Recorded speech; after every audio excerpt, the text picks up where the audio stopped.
Bukan maksudnya awal itu dulu dan akhir itu besok. Itu kan perspektif kita. Itu kan persepsi ruang dan waktu. Karena memang kita setiap hari dilingkupi oleh ruang dan waktu, kita berbicara tentang Allah, tentang Tuhan, masuk deh ke wilayah ruang dan waktu. Itu yang menjebak kita. Disitulah kita perlu cermat di dalam menata tata tertib pikiran kita. Karena kalau tidak tertib, wah, pikiran itu luar biasa. Bahkan bisa menciptakan sesuatu yang tidak ada menjadi ada. Tidak ada itu pun ada. Bisa dibuat begitu dalam pikiran. Ya namanya imajiner. Kemarin sudah cukup kita bahas itu. Kemudian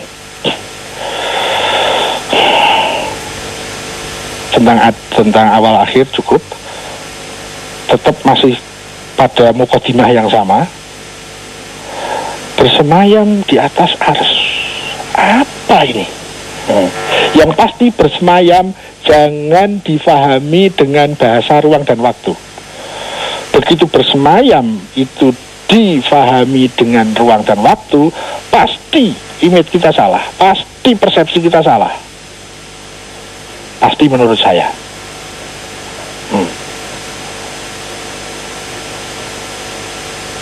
Ya, misalnya begini, sang raja sedang bersemayam di atas singgasana. Jelas ada ruang waktu di situ. Kalau bersemayam kita pahami seperti itu, pasti bukan. Karena Tuhan tidak terbatasi oleh ruang dan waktu. Begitu kita mempersepsikan Tuhan terkait dengan ruang dan waktu, pasti bukan itu. Nanti ujung-ujungnya yang paling top nanti aja bahwa Tuhan tidak seperti sesuatu, gitu kan? Tuhan tidak mirip dengan apapun, gitu kan? Sementara pikiran kita suka memirip-miripkan, suka memisal-misalkan. Ya begitulah. Maka kalau kita berpikir ini sembarang, itu ngerinya luar biasa. Hujan duit bisa ada kok, hujan emas bisa ada dalam pikiran, ya. Tapi realitasnya kan itulah kira-kira. Hati-hati memahami bersemayam. Ya, kita tunda dulu bersemayam, coba nanti kita konekkan dengan yang satunya, yaitu di atas ars. Di atas, bukan di dalam hukum ruang dan waktu. Berarti di atas itu ada sesuatu yang di bawahnya, bukan.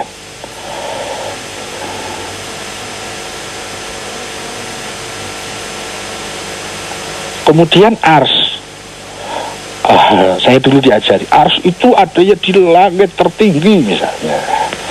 Di atas langit Sabtuju, di atas Sidratul Muntaha, di atas Mustawan. Nah, di sanalah sang Rasul Mi'raj misalnya gitu ya. Ya saya sambil menatap ke atas karena saya mempersepsi dengan ruang dan waktu. Begitu di atas, langit Sabtuju, maka wajah saya mendongak, gitu kan? Berarti saya sudah terjebak oleh subjektivitas kita sendiri. Tuhan di atas, sono, gitu kan? Kenapa? Karena kita memasukkan Tuhan di dalam konsep ruang dan waktu.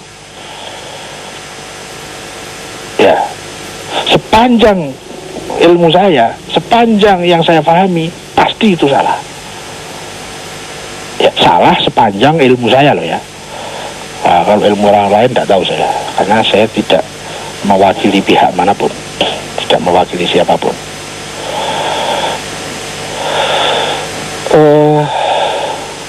Di dalam pelajaran tafsir yang terkait dengan masalah ini, saya tidak bisa menjelaskan secara runtun.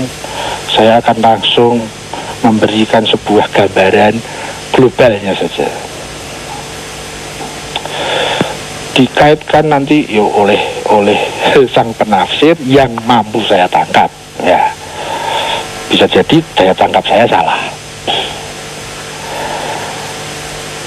Ars itu sebagai sesuatu yang amat dekat dengan Tuhan. Ars itu sesuatu yang bahkan, maaf,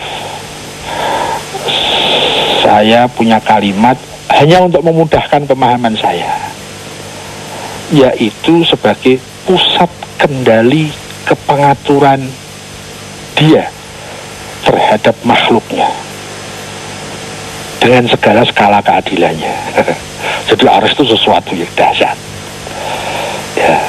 Dan yang dahsyat itu bukan ruang dan bukan waktu, di luar ruang dan di luar waktu. Kalau masih di dalam ruang dan di dalam waktu, itu belum dahsyat. Spiritual itu di luar ruang dan waktu. Nah, singkat cerita, ars itu adanya di mana?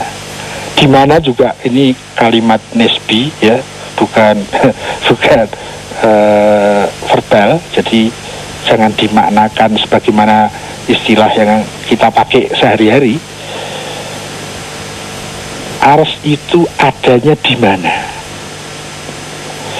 Yaitu di sesuatu yang di luar ruang dan waktu, dan dia merupakan makhluknya yang luar biasa. Di mana itu? Di ruang-ruang malakuti, di ruang-ruang ilahi, dan itu adanya di dada-dada orang mukmin. Hati-hati dengan orang mukmin. Bukan sembarang mukmin kalau terkait dengan ars, tetapi imamul mukminin, para imam-imam orang beriman. Di sanalah bersemayam ars ilahi. Dari sanalah Tuhan mengendalikan makhluk-makhluknya. Dari sanalah Tuhan mendelegasikan kepemimpinannya. Dari sanalah Tuhan menurunkan rahmat-rahmatnya. Aduh, aku gemeter kabeh. Wes. Assalamualaikum. Waalaikumsalam warahmatullahi wabarakatuh. Baik, Letadens, nanti kita lanjutkan lagi di sesi berikutnya. Dan kita break sesaat dulu ya, Letadens. Nanti di sesi kedua saya akan coba terima telepon dan juga SMS yang masuk. Baik, saya Sam Onyx dan juga produser saya. Mohon diri sesaat. Kita ketemu lagi di sesi berikutnya. You're entering the slow zone. You are entering the slow zone. Light FM. Listen live anytime, anywhere. You can enjoy 24 hours streaming on www.litefmjakarta.com. Provided by Central Online. Central Online. MNC Tower lantai 3 Suite 305 Jalan Kebun Sirih nomor 17 sampai 19 Jakarta. Telepon 021-2355-0235. Fax 021-391-7700. Central Online, the most reliable internet. Broadcasting live from 25th floor of Wisma Nusantara Tamrin number 59, Central Jakarta. Light FM. 105.8 Light FM. Light FM. Phone number 398-35900, 398-35901. Short message service 081-880-1058. Marketing department 525-7892. Or click www.lightfmjakarta.com. Hello. Welcome to 105.8 Light FM. The best slow hit station. 105.8 Light FM. Berproses menuju kesejatian diri. Bersama Siwo Agus Hidayat. This is Light FM. The best slow hit station. Well, baik Letadians, kita kembali berproses menuju kesejahteraan diri dan ini sesi kedua. Jadi saya coba terima satu penelpon dan juga 2 SMS. Silakan 0213983590 kembali saya buka. Assalamualaikum. Waalaikumsalam. Iya, agak keras sedikit suaranya. Waalaikumsalam. Baik, dengan siapa ini? Dengan Mas Boy. Mas Boy, silakan dengan Siwo. Assalamualaikum Siwo. Halo Siwo. Halo, suaranya lemah sekali. Assalamualaikum Siwo. Waalaikumsalam warahmatullahi. Iya. Tadi mendengarkan penjelasan dari Siwo mengenai ars gitu ya. Waduh ya, kayaknya sih kalau kita pakai ruang dan waktu seolah-olah kayak bicara di negeri dongeng gitu kan. So penjelasan Siwo tadi kayaknya mengena banget ya. Halo, kurang jelas ya suaranya ya. Mas Boy kurang jelas tadi suaranya Mas Boy. Ini Siwo, menurut penjelasan tadi dari Siwo mengenai ars bersemayam, Allah itu bersemayam di atas ars, itu berarti ars itu yang dimaksud Siwo kan tadi di dada-dadanya orang mukmin gitu ya. Ya saya sih setuju gitu Siwo. Kebanyakan kan kalau ulama-ulama ya ustadz-ustadz yang sering mendakwahkan itu kan ars atau apa itu semacam kayak bersemayam di atas kursi-kursi ars itu di langit beberapa gitu ya. Saya setuju dengan Siwo seperti itu. Maksud saya begini Siwo, jadi kalau kita membicarakan masalah tentang begini ini seperti apa ya, kadang-kadang ya, kita kan jarang menemukan ulama-ulama yang berpikiran seperti Siwo gitu. Seperti Siwo. Bagaimana menurut Siwo mengenai pemahaman-pemahaman ustadz-ustadz yang kadang-kadang penjelasannya itu nggak seperti Siwo nih? Seperti apa gitu Siwo? Oke, baik. Waalaikumsalam warahmatullahi wabarakatuh. Siwo bisa ditangkap Siwo? Ya mungkin. Ya ini tadi mengenai penjelasan Siwo tentang arash, yang hanya menurut Siwo bahwa arash itu berada di dada orang-orang mukmin. Dan tidak semua ulama atau juga penceramah bisa mempunyai pendapat seperti Siwo. Jadi menurut Siwo seperti apa gitu ya. Itu yang pertama, dan saya coba masukkan SMS yang pertama dari Rahmat di Tangerang. Assalamualaikum Siwo. Waalaikumsalam. Menurut Siwo untuk apa Allah menciptakan kehidupan? Bagaimana? Menurut Siwo untuk apa Allah menciptakan kehidupan? Untuk apa Allah mencipta kehidupan? Oke, kemudian dari Bayu di Bekasi. Assalamualaikum Siwo. Apa pengertian zohir dan juga batin? Dan masing-masing kebutuhannya apakah sama? Gini. Apakah pengertian zohir dan batin dan masing-masing kebutuhannya apakah kesamaannya zohir dan batin itu?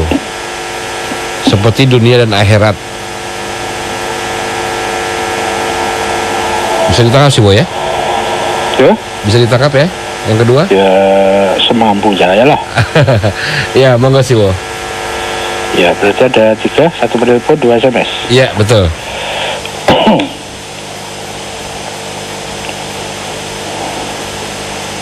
Sik, menggeh-menggeh sik.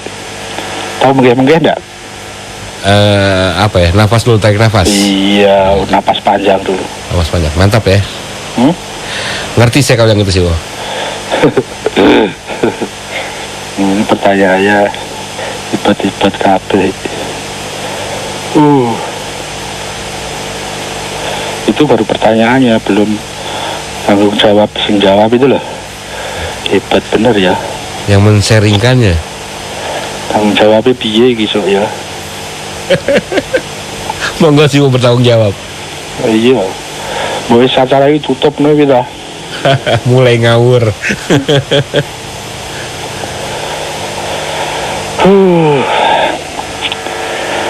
Bismillah ya.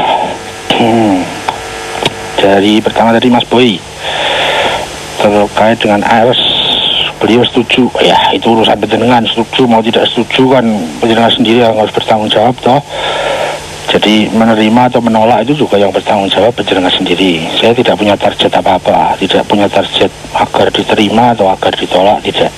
Target saya hanya melaksanakan tugas baik-baiknya. Diterima, ditolak, itu urusan Anda, bukan urusan saya. Saya bertanggung jawab terhadap apa yang terkait dengan action saya. Nah, soal setuju atau tidak, urusan Anda, bukan urusan saya. Mas Boy, sorry. Ini masih harus menghela nafas sih masalahnya. Bagaimana ya dengan pemahaman ustadz-ustadz yang ada di TV misalnya? Saya bukan kapasitasnya untuk menanggapi, apalagi menilai. Ya. Jadi ya kita masing-masing kan mempunyai kadar masing-masingnya. Di dalam perjalanan hidup kita, masing-masing kita juga mempunyai fase-fase tersendirinya, mempunyai keunikannya masing-masing. Ya,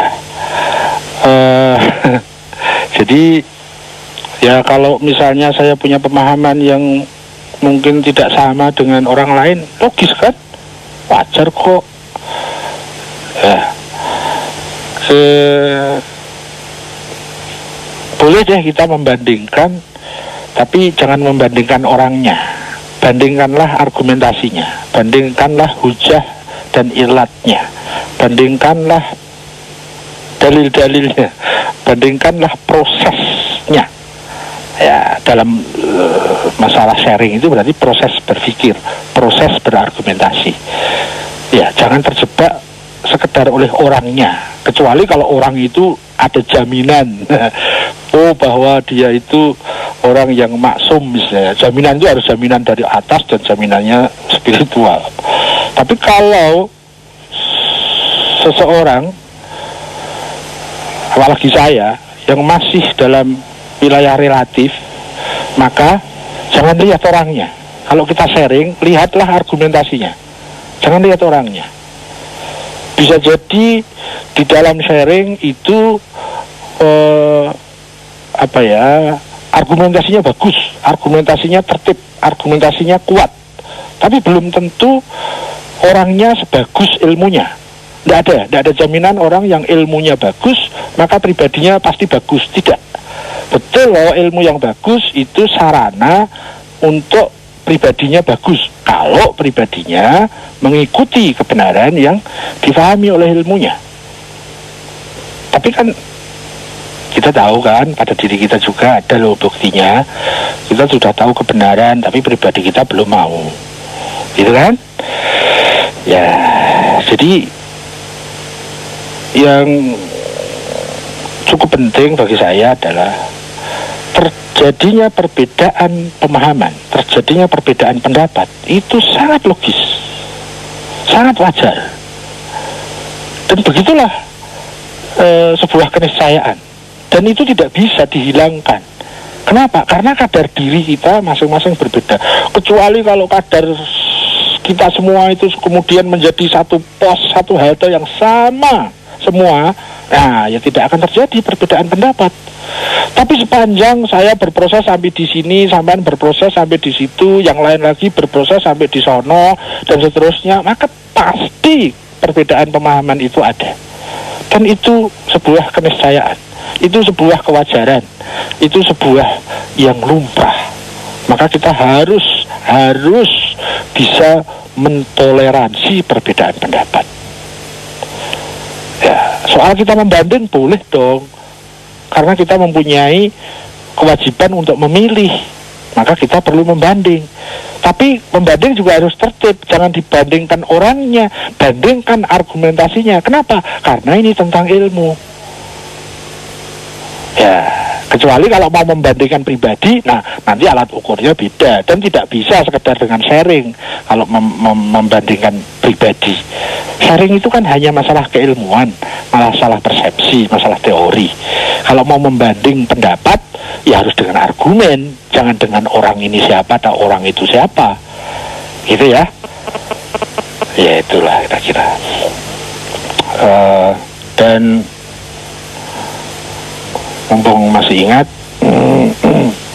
saya terima kasih atas semua yang telah berkenan memanggil saya dengan panggilan Siwo. Ceritanya dulu panggilan Siwo itu muncul dalam rangka saya menghindari panggilan-panggilan Ustadz. Ya, kenapa? Oh, bukan kenapa-napa, saya cuma takut saja terhadap tanggung jawabnya. Itu doang, tidak ada selain itu. Takut terhadap tanggung jawabnya. Dan saya merasa tidak di kapasitas itu, gitu deh. Jadi bagaimana terhadap pemahaman lain yang berbeda? Kita harus tasamuh, kita harus punya toleransi. Semua boleh berbeda, bertentangan pun boleh. Yang tidak boleh itu pada saat di antara kita ada yang berhenti dalam berproses. Itu tidak bisa ditoleransi. Kenapa? Karena kita diberi semua yang kita miliki dalam diri, di luar diri. Itu semuanya sarana untuk berproses agar kita semakin maju, semakin benar, semakin baik, semakin sempurna. Nah, kalau kita tidak berproses, dalam keilmuan misalnya kita mandek, tidak berproses, ya sudahlah, ya salam duka cita. Untuk siapapun. Semakin tinggi makomnya, kayaknya kebutuhan terhadap proses akan semakin tinggi. Semakin rendah makomnya, semakin sembarangan dalam berproses, ala kadarnya. Jadi ya begitulah. Perbedaan, ini sharing di sini dengan sharing di sana berbeda, logis. Mari kita pilih mana yang lebih bermutu. Mari kita banding. Bandingnya dengan argumen. Jangan banding kepribadiannya, itu masalah lain. Ini masalah pendapat, bukan masalah kepribadian. Ya. Dan sepanjang meskipun kita punya berbeda pendapat, berbeda keyakinan, bahkan bisa jadi bertentangan, sepanjang kita masih dalam rule yang benar, apakah rule yang benar itu selalu berproses semakin baik, selalu berproses maju, selalu berproses menyempurna. Itulah kewajiban primer. Tanpa itu kita bukan makhluk lagi. Tanpa itu kita tidak pantas apalagi disebut manusia. Fasilitas yang luar biasa untuk manusia, semuanya dalam fungsi untuk menopang agar kita berproses. Nah, kalau kita sudah mandek, apatis, tidak lagi bisa menerima perbedaan pendapat, sudah menutup diri dari perbedaan pendapat, sudah tak lagi mau mendengar pendapat orang lain, ya sudahlah, gitu aja, gampang. Yang penting kita tidak saling memojokkan, tidak saling menjatuhkan, apalagi menghakimi dan seterusnya. Kecuali kalau kita memang ditugaskan untuk jadi hakim lain, ya. Begitu Mas Boy. Berikutnya Mas Rahmat di Tangerang. Untuk apa Allah menciptakan kehidupan? Ini kalau mau dijawab global udah, tapi kalau dijawab detail semakin sulit, tapi semakin asik. Saya jawabnya yang global aja. Untuk apa Allah menciptakan kehidupan? Untuk memberikan rahmatnya. Ya, begitulah. Untuk apa Allah menciptakan makhluknya? Untuk menebarkan rahmatnya. Itu aja. Lucu kalau ada kita yang, saya kan tidak minta dikasih ada, saya kan tidak minta dihidupkan. Itu sinyal-sinyal orang yang gagal, itu begitu. Beda dengan orang yang sukses. Terima kasih diberi ada, terima kasih diberi hidup. Itu ya, itu ada sinyal-sinyal seperti itu. Coba kita lihat dalam diri kita, ada tidak sinyal-sinyal itu? Pada saya dikasih mobil terus tabrakan. Coba saya nggak dikasih mobil, kan nggak tabrakan. Ya, tanda-tanda orang gagal begitu. Kalau dia sukses, terima kasih dikasih mobil kita. Jadi itu aja. Dan ini SMS terakhir Mas Bayu. Apa makna zahir dan batin? Ya, agar gampang begini. Iya. Apa saya harus mengkaitkan dengan apa yang, karena ada lagi nanti syahadah dan ghaib gitu ya. Ya ini jadi PR saja sama Mas Bayu. Kalau saya pertanyakan, apa bedanya antara syahadah dengan ghaib? Atau begini, apa bedanya antara eksakta dengan apa ya, selain eksakta apa ya, eksakta dan non eksakta. Apa bedanya dengan konkret dengan maya misalnya. Wah, itu banyak sekali. Bisa dicari sendiri bahkan pertanyaannya. Nah, kalau dipertanyakan apa maksudnya zahir dan batin, salah satu yang saya bisa membedakannya, tapi bukan satu-satunya, yang zahir adalah sesuatu yang dia masuk kepada wilayah ruang dan waktu. Itu zahir. Ya, jadi tangan kita, kaki kita, darah kita, molekul-molekul kita, syaraf-syaraf kita itu masuk ke wilayah yang zahir. Yang batin itu yang di luar batasan-batasan ruang dan waktu, itu masuk kepada yang batin. Pikiran kita itu di sana ada dua unsur besar, yaitu yang satu unsur zahir karena ada unsur fisik yang sangat halus yang disebut dengan serat-serat optik otak, ya, saraf-saraf otak. Itu termasuk fisik.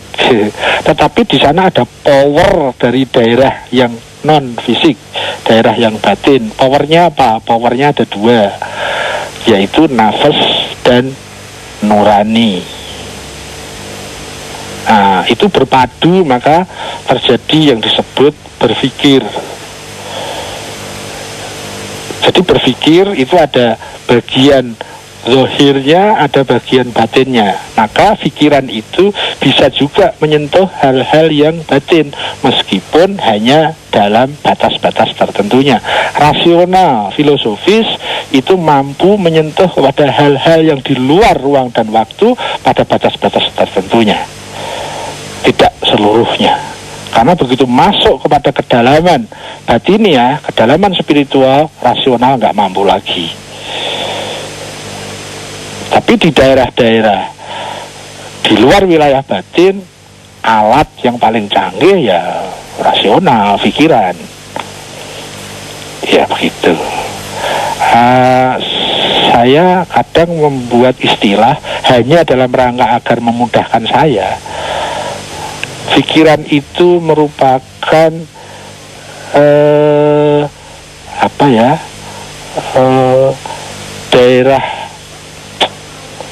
daerah kritis itu apa ya? Daerah batas limitasi apa ya? Daerah yang menghubungkan antara lahir dan batin itu pikiran. Pikiran merupakan sebuah unsur lahiriah, fisikale yang paling canggih, dan juga di sana ada unsur-unsur batiniah, spiritual, meskipun yang paling rendah. Kemudian bertemu di sana. Nah, di sana ada transisi antara lahir dan batin, antara jasmani dengan rohani. Ada transisi itu. Kalau antara dunia satu dengan dunia lain, tadi disebut dunia dan akhirat misalnya, ada transisinya, yaitu ada satu transisi yang disebut mati. Nah, matilah yang bisa menghubungkan antara dunia satu dengan dunia yang lain. Nah, betapa dahsyatnya kalau ada orang yang masuk pada istilah dia bisa mati dalam hidup, dia bisa mati sebelum mati, sehingga dia bisa tamasya ke dunia lain. Oh, itu dahsyat itu. Ya, bukan tema kita. Ya, kalau ditanyakan apa kebutuhan masing-masingnya sama, tuh jelas beda loh, jelas beda dong. Kalau misalnya yang lahir, kita misalkan pada diri kita punya zahir dan kita punya batin. Jelas kebutuhannya berbeda-beda. Kalau fisik kita butuh suplai vitamin, tapi vitamin-vitamin yang sifatnya fisikal. Vitamin A, vitamin B, vitamin C, B12 dan seterusnya. Menu-menu utama ditambah dengan suplemen. Jangan ditambah suplemen. Kalau ya menu utamanya saja belum tercukupi, itu namanya overlapping. Gitu. Nah, yang batinnya dia membutuhkan gizi-gizi yang berbeda, suple-suple yang berbeda.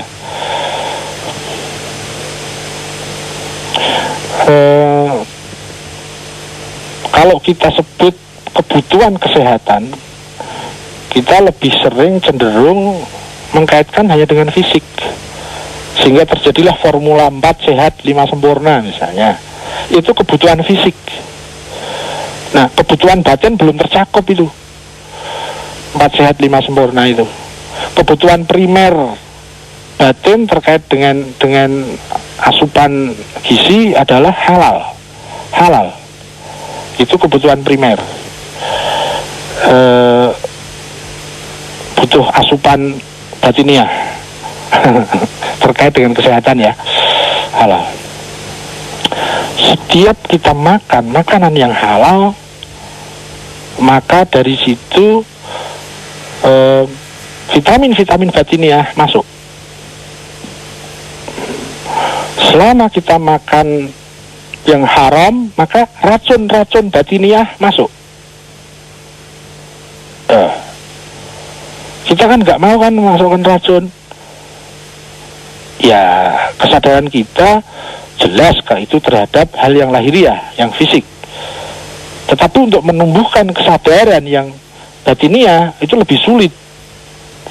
Betul-betul kita anti terhadap racun, tapi dalam dunia batiniah kita nggak merasa memasukkan racun-racun. Ya, kita memakan yang tidak halal misalnya. Nah, bagaimana yang lebih bermutu lagi? Bukan sekedar mutu yang halal, karena halal itu mutu standar paling rendah. Ya, kalau di menu utama fisik itu butuh gizi-gizi yang baik, sama, butuh bukan sekedar kehalalan, tapi kehalalan yang bermutu tinggi, yang sering dikaitkan dengan berkah. Ada istilah lain namanya toyiban. Bang Toyib itu loh, yang 3 kali lebaran nggak pulang-pulang. Gizinya mana? Halalan toyiban, halal dan berkah. Ya, kalau halal saja sudah tidak diperhatikan, tidak mungkin bisa naik menjadi berkah. Nggak bisa, karena berkah itu nilainya di atas halal. Ya begitu deh. Jadi apa kebutuhannya berbeda? Jelas berbeda, jelas sangat berbeda.